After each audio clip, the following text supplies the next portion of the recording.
એમ સંતો જ્યારે અવતાર લે છે, મહાપુરુષો જ્યારે અવતાર લે છે, ત્યારે કોઈ જાતિ પાતિનો ભેદભાવ રાખ્યા વગર ઈ ઊંચા ઘરે અવતરે, નીચા ઘરે અવતરે. ઊંચું નીચું ઈશ્વરના દરબારમાં નથી, ઈ તો મેં તમે અહીંયા બનાવ્યું છે.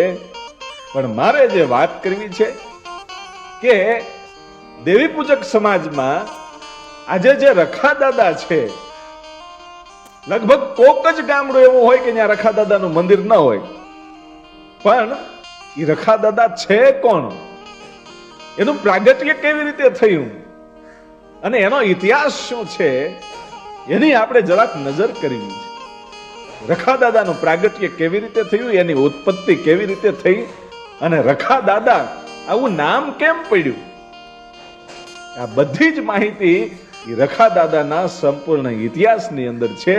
એની આપણે વાત કરવી છે કે ઉમરાળા તાલુકાનું જે ચોગઠ નામનું ગામ છે, એ ચોગઠ ગામમાં દેવી પૂજક ગોહિલ પરિવારની માલપા અરજણ દાદા, અને એ અરજણ દાદા છે એમ કહેવાય છે કે ખૂબ ભક્તિવાળા માણસ છે. દરરોજને માટે માં ભગવતીની પોતાની જગદંબાને કુળદેવીને પ્રાર્થના કરે અને એની માળાઓ કરે, ત્યારે આપણને એમ લાગે કે એના માળાના મણકે મણકે સાક્ષાત ઠાકર બેઠો હશે, કદાચ સાક્ષાત જગદંબા બેઠી હશે, એવી ભગવતી બેઠી હોય. અને એવી ભગવતીની એની ઉપર મેર કે સાક્ષાત એ અરજણ દાદાની હારે વાતું કરે, એવો ભક્તિવાળો માણસ.